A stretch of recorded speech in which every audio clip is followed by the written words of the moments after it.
Let's do this. The Cult of Hockey podcast by the faithful and for the faithful. I'm David Staples of the Edmonton Journal, and I'm here tonight with Bruce McCurdy. Hey, Bruce. How you doing? Hey, David. How you doing tonight? Good. That was a fun game, and I got tickets to it. I'd like to thank the person who gave me the tickets, but they actually gave them to my friend Ian, Mm-hmm. and Ian didn't know who gave them to Oh, yeah. some construction companies that we had so we were behind the net fifth row seats, Oh. and it was a very interesting view of the game. Mm-hmm. You could really, I mean, obviously you could just see how hard the battles were. It's what struck me. Just the incredible ferocity of some of these battles and the unbelievable speed they go into the battles and come out making a play with the puck. It's just astonishing. Of course, watching the play at the other end of the ice is kind of weird. I don't know if you've sat in those seats, but you find yourself looking up. I found myself looking up at the TV set, the huge TV set, to watch the play at the other end of the ice because you really have a hard time telling what's going on Right. if you're not watching that big screen. But then you have to remember to stop watching it when they come to your end Right. because they're right there in front of you. Last time I had seats that low, we didn't have a screen the quality of the one at Rogers Place. I sat low down at the Coliseum on occasion, Yeah, and always enjoyed the speed. But it's a give and take. You gain certain parts of the experience are enhanced, but you lose. There's lots of screens and stuff. You spend the whole game like a goalie trying to look through, especially when the play's at the far end. There's so many bodies in the end, in the way you're looking at such a low angle that often that some of the play is obscured. Uh, yeah, but it sure made up for it at the close end when the puck's in basically your zone. Lots to see, eh? And the battles yeah. were particularly intense tonight. I thought this was a ferociously hard fought game. Kings really brought it. And for a team that was missing something like 8 players, you'd never know it because they put up an excellent fight. And when they had a chance to quit the game at 3-1 down in the second, when it seemed things weren't going their way, they instead turned it around immediately and scored 2 goals in basically a minute Yeah. after the Oilers had briefly taken that 2-goal lead, and they tied it up, and it stayed tied the whole rest of the way with lots of nervous moments for fans of either team. I think both coaches realized that whichever team forechecked the hardest was probably going to win. I guess Mm-hmm. it was kind of a saw-off in the end about which team did forecheck the hardest because both teams, let's be honest, both teams have a little bit iffy defense.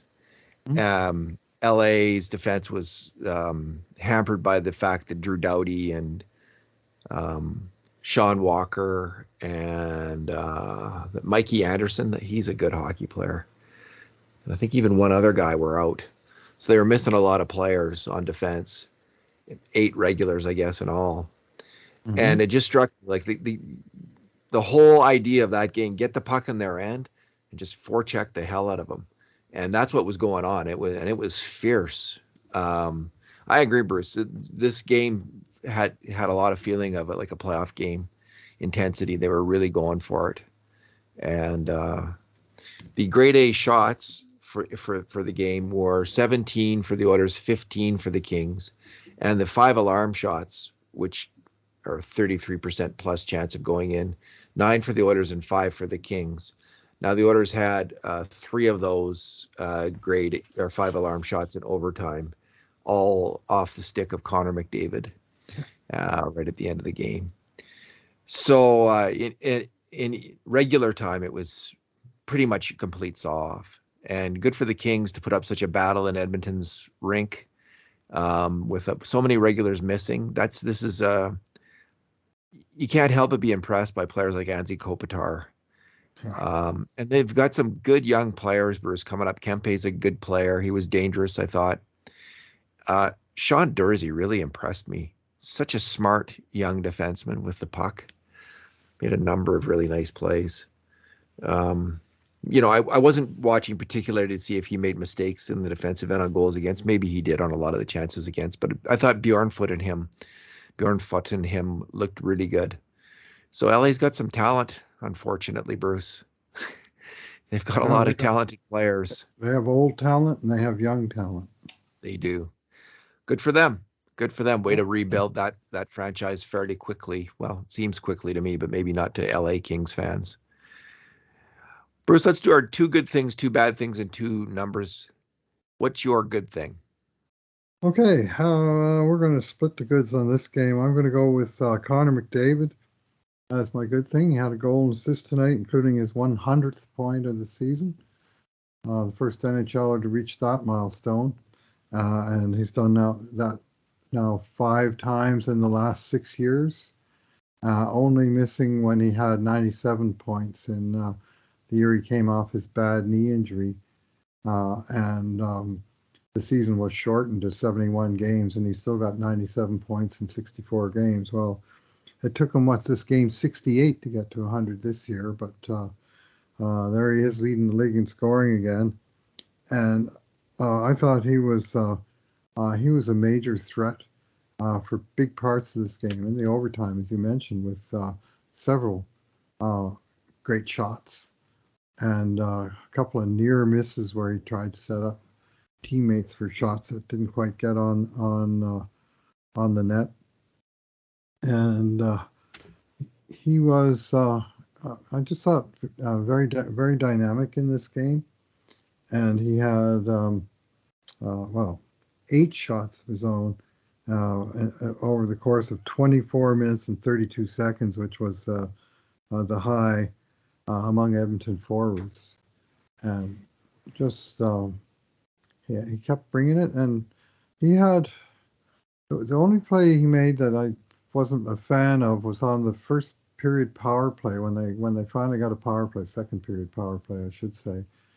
And he had a kind of a soft turnover early in the power play, and they never got it back in over the blue line. They never got their crap together for the whole rest of that power play. And it was just this was a night where they got 2 power plays in it and couldn't muster a shot on goal, and it kind of let them down. But at even strength, including on 3-on-3, David was a monster. And of course, the 2 points that we scored does not include the fantastic play he made on the 4-3 goal, or what we all thought was the 4-3 goal, where he fought the puck out from the corner boards, went around the net, came out into the slot, and fired a backhand shot that hit the shin pad of Jesse Puljujärvi and bounced into the net. And the referees, who were very happy to let them play all over the ice all night long, all of a sudden determined that a guy battling for position in the net front is somehow interfering with the goalie he never touched. And boy, the announcers were saying technically they got the right call. Robbie Brown was saying they got the call right, but he hates the rule. I'm with him on that one. And I'm looking at him saying, well, it's not like he grabbed Talbot's pad or anything, and yet how come this call gets identified as goalie? I'm never going to let that go, David. I'm never. And Bruce, you shouldn't. You should never let it go. No. So no. I mean, all this bullshit on reviewing goals, and they take 10 seconds to look at a tying goal with 15 seconds left in a crucial playoff game, and to me that invalidated the entire process of video reviews. If you're going to take it seriously, you're not going to take it seriously when it matters most. Why even do it? Yeah, that's in the top 10 most embittering moments of Edmonton Oilers fandom. Yep, that absolutely. Kessler. It's 5 years old, and I'm still incensed. Yeah, and it's just not going to go away. So it is. It shouldn't. Doesn't have to. Oh. Doesn't have to. I thought they did make the right call. I thought Puljujärvi pushed his way into the crease and pushed it. You know, if it had been the other way around and another opposing forward had done that, if it had been another way around, they'd be saying, "Well, what do I say to Corey?" Now you're not letting go of that one, which you shouldn't let go of either. Let go of that one either, because I mean, what should I say to Yessa? I'm going to say, "Screw you, Yessa," because you're just a young kid, whereas Corey is some hallowed veteran. Anyway, well, I just thought he was fighting for position, but whatever. I thought he was a stronger man. Yeah, but you're not allowed to do that. You can't push into the crease like that. I thought it was the right call. I wasn't happy with it, but I did think it was the right call. And the Kessler and Corey Perry calls were the wrong calls. Yes. That's the source of the embitterment. Indeed. And I'm equally bitter at various times for those kinds of plays. You're kind of like Captain Ahab roaming the deck here, but I also have moments of intense bitterness about those plays. Uh, Bruce, my good thing was Leon Draisaitl. Mm-hmm. What a game! What a hockey player Leon Draisaitl is. And I'm glad I had seats like that just once during his time. Like if I never Mm-hmm. sit there again, but it was just really great to sit there down low in the corner, right, a few feet away from the guy as he's doing his thing. And I wasn't sure. It's funny because I asked you, like, could you like I didn't know, like, does he always work that hard? Because it seemed like in the third period, especially, he picked the Oilers up on his back and he carried that team almost to victory in that moment. And no surprise that he scored in the shootout. He was so determined to win that game. And I just was wondering, like, maybe it's just being there live that and down low that I see this intensity in Draisaitl. But you're telling me that he did look super intense on TV as well there. This was an extraordinary game by Leon, and he was pushing hard all night and taking the puck hard to the net himself, like 3 or 4 or 5 times. He came from outside, and he either beat someone with a move or he just powered his way into the slot, and he just wasn't to be denied, at least until Jonathan Quick decided to deny him. But he did get one goal and came so close to getting a couple more, and Yeah, he just had all over the puck, and they couldn't handle him. They yeah, couldn't reel him in, really. he had 10 major contributions to grade A chances at even strength. 5 of those were his own shots. Mm-hmm. He had the first shootout goal. Yep. And I don't know what Quick was doing on that goal, honestly. Like he was so far out and stationary. All Leon had to do was pull it wide and slam it in, and that's exactly what he did. Quick didn't look good on that one, and then McDavid made him look silly as well. The UC Jokinen move, the quick step to the outside and then pick the corner an inch inside the stick side post. And it's mighty hard to stop. And when you got Leon Draisaitl doing it with the gifted hands that he's got and snapping that one home, it was no chance for Oh yeah, Mr. Quick. I loved it. he was coming in like a big train on that shootout goal, Bruce. There was Yeah. smokestack lightning coming off his stick. Mm-hmm. Um, his first goal was a really nice goal, Mm-hmm. and mainly because Hyman made such a great play. I think he and Hyman really worked well together. I'm glad that this is Tippett, did Tippett have them together at all? I'm not sure that he did. Much. Anyway, they've gone to this a little bit, and I think they're a really good pair. What a load for opposing teams to deal with Hyman and then Draisaitl and then Hyman and then Draisaitl again. And then whoever else is with them, it's either going to be Puljujärvi or Yamamoto, two really Yep. good hockey players. Mm-hmm. But Hyman got Brett Kulak kept it in with a nice little poke check at the blue line. Hyman got it and kind of went around, went around the world, right around the net, puck protecting the whole time. Made a nice deke into the as he's coming around the corner. He dekes inside and then he goes outside and he goes around and he slides the puck as he's falling down on his butt right across the ice to Draisaitl, who coolly deposits it in the net. Absolutely fantastic goal. Gave the Oilers a 2-1 lead, and then they got up 3-1. Of course, when I thought this game's over, I was starting to think, which was probably the wrong thought to have, because they Didn't quickly. have it for long. That's right. There's a couple other. One really notable play was when he won the puck behind the net in the third period, and he was up against Kopitar at that time, and just through his hard work and skill, puck protection skill, he drew a penalty, which Yeah. was fantastic. Again, fantastic work by Leon Draisaitl. He almost won the game for the Oilers.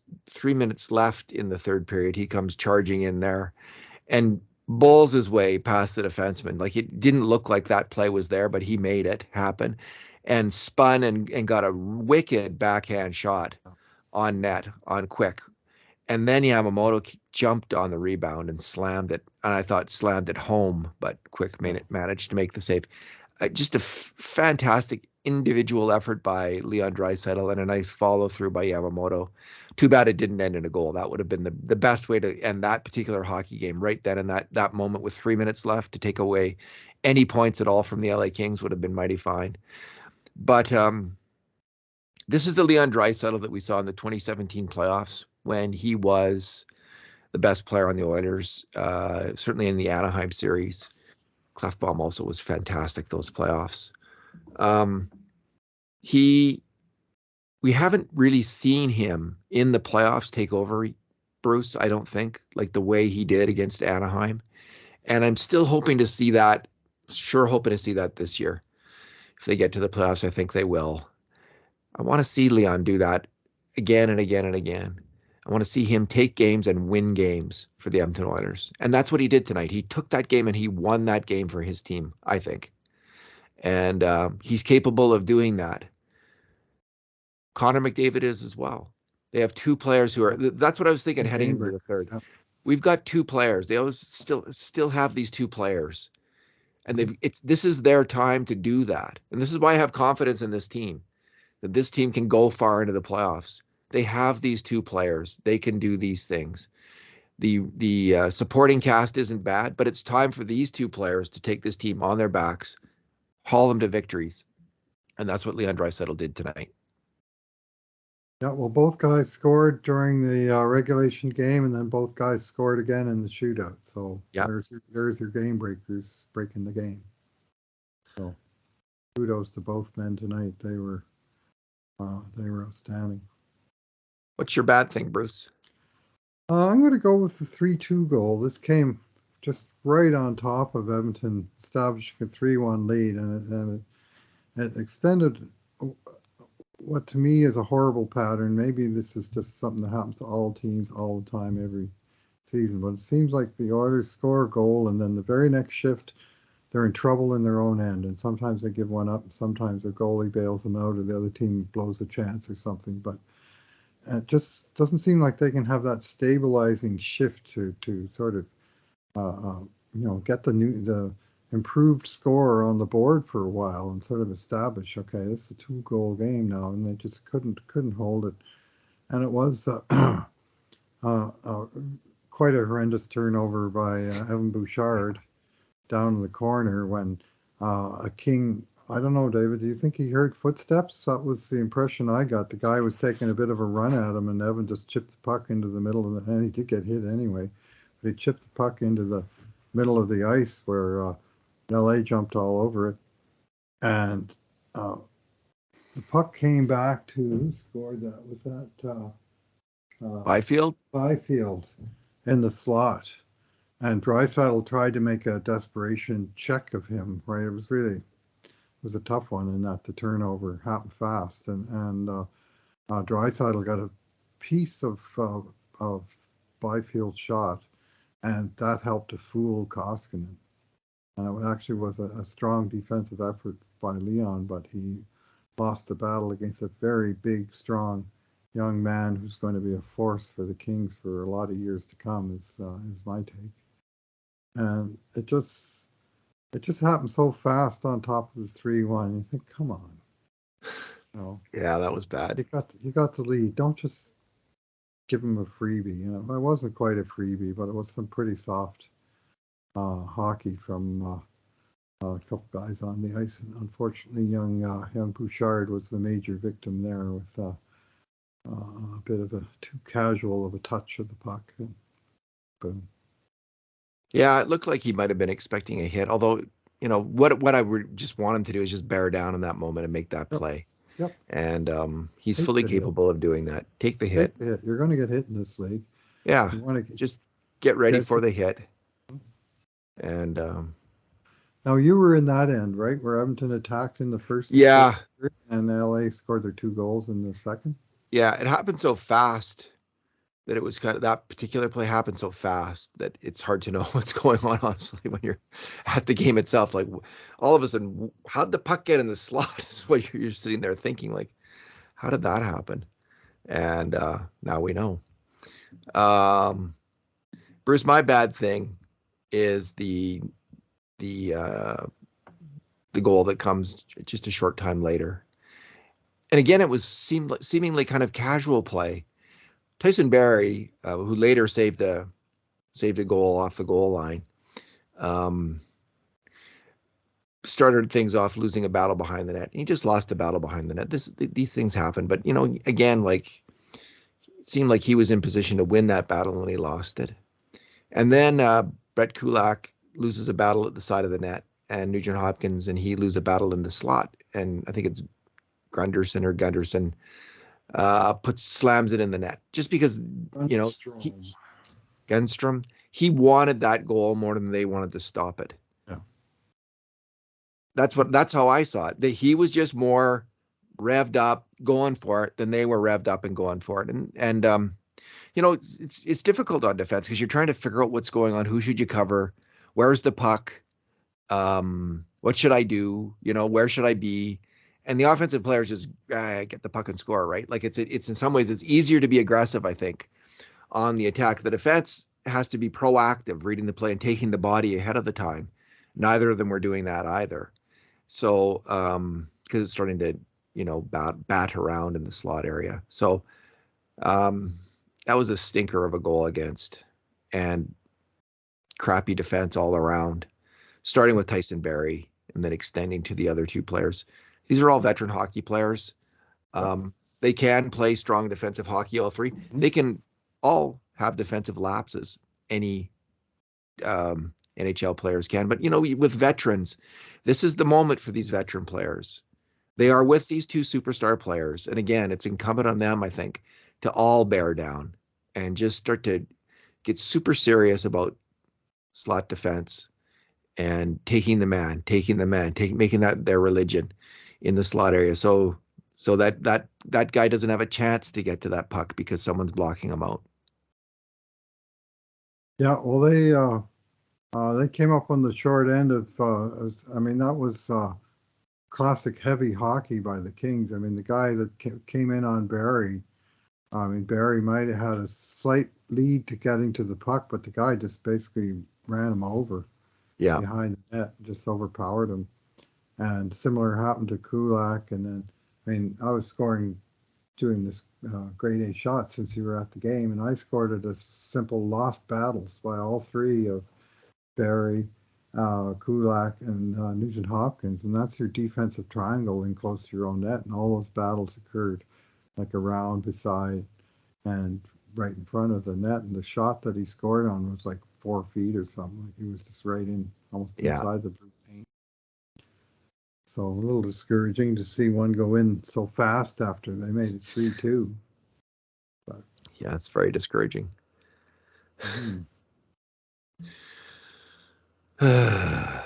Anyway, all right, your number, Bruce.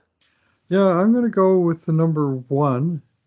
And that's the number of shots produced by the bottom six forwards on the Edmonton Oilers tonight. We have Derek Ryan with none, one that was blocked. Josh Archibald with none, no shot attempts of any description. Derek Brassard, he's the one that got the shot, but it was set up by Draisaitl. It wasn't the bottom six. It was during a line change. Brassard, early in the game, Brassard had come out. Draisaitl was out there, and he set up Brassard for a shot. That was the one and only. Warren Fogle had none.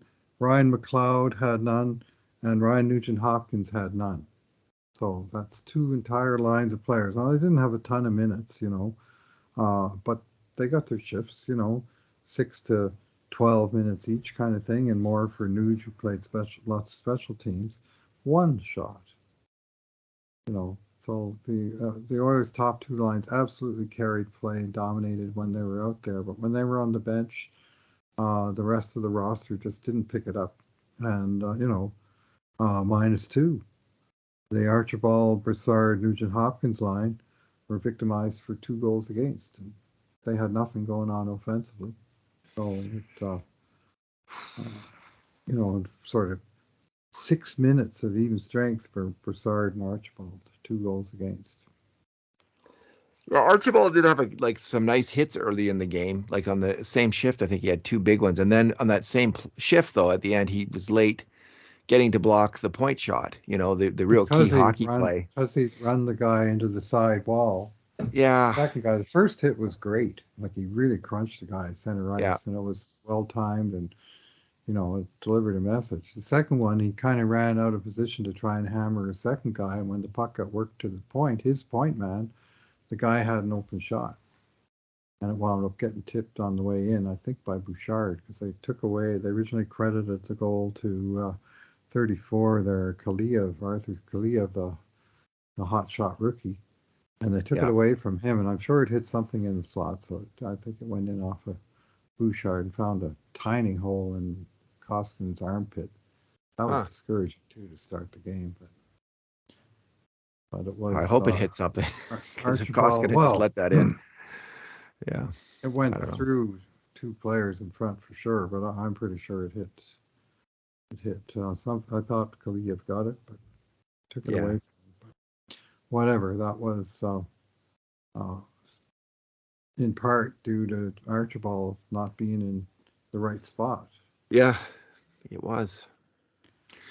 Bruce, my number is 44. That's the average career games played for four of the Kings defensemen. They averaged 44. Those four defensemen were Tobias Bjornfot, Mm-hmm. Sean Dursey, uh, Jordan Spence, and Moverari. Jacob Mm-hmm. Moverari. So this was a very inexperienced Kings blue line. And they looked at times. They Yep. struggled at times with the Oilers forecheck and with the pressure that was put on them. And we'll see in the end which of these players turn out to be NHLers and which don't. There's a couple NHLers there. I'd be surprised if this Dirtsy doesn't become a player that we have to endure for years. seems seems like they're always, these California players, they just hang around forever, um, competing hard against the Edmonton Oilers, and it's hard to take. But so he was acquired in the Jacob Muzzin trade, I believe, if Mm-hmm. I'm not mistaken. So it looks like the Kings got something out of that deal that was pretty good.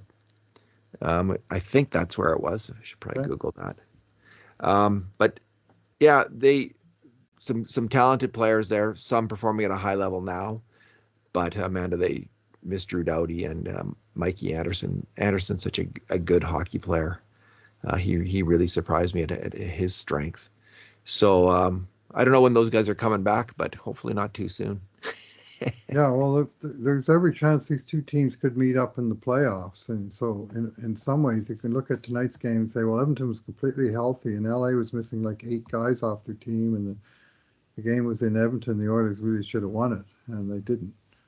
But all I can say is credit to the LA guys who dressed. They played hard, and they kept bringing it. And as you say, they probably deserved their 1 point. Los Angeles Kings draft picks. Yeah, Dursey was traded with Muzzin and a first pick.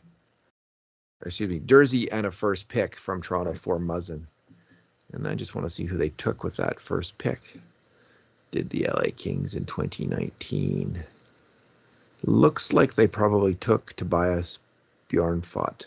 Okay, so I got both of them out of the So they got two pretty good young young guys. defensemen for a pretty good older defenseman. Yes. And, you can see why Toronto, both teams are making that trade, to be Mm-hmm. fair to the Maple Yep. Leafs. Absolutely. Their windows now. They got Mitch Marner and Austin Matthews right now. They want to win right now. So um, you can see why they're trading for a player like Jake Muzzin. It's similar to why the Oilers are trading for players like Duncan Keith. So we'll see who, if they get it, if the Leafs got it right and if the Right. Oilers got it right. Yeah. And Kulak, yeah, exactly. And, you know, bringing in veterans like Hyman and Evander Kane. I was really impressed with Kane's physical play. He is a nasty customer. He's really going to be good in the playoffs. 5 shot attempts, 5 hits for Kane tonight. Yeah, 6 points, 1 penalty. That was a penalty. And he pushed the guy, and he said, I just pushed him, but he cross-checked him in the back and sent him he into the did. boards. That's The Hyman penalty though, Hyman that wasn't that a was penalty. that was ridiculous. Yeah, wasn't there one of the Oilers? Oh, the one. What about the one on Fogle? What did But you think of that? The ones like the Kings were mauling McDavid and Draisaitl and getting Yeah. away with it. I thought both penalties called against LA were pretty darn marginal, but I guess one Draisaitl drew the one, but Kopitar kind of spun him around. But on the scale of fouls committed by the Kings tonight, the two that they called were not very high on the list. So, Well, get ready for some good battles with the Kings, Bruce. Yep, They're playing coming. again next Thursday at Los Angeles. I was honestly kind of wondering how the Kings were doing it. But after tonight, I'm not wondering anymore. They've got a highly skilled physical team as usual, and get ready They to rumble. they stunk for 1 year, and we didn't even get to beat the crap out of them. They wound up in the Pacific American West Division, and of course there was no inter-border, cross-border travel last year, so we never even got to play the Kings once, let alone beat them. And they had a terrible season after years of dominance over Edmonton for the most part. So it was frustrating to see them bounce back quite this fast. I was hoping they were going to stink for another couple of years. Not the case. Not the case. All right, Bruce. Well, let's leave it there for tonight. All right. Thanks for talking. Yeah, thanks for listening, everyone. And in the meantime, and in between times, this has been another edition of the Cult of Hockey podcast.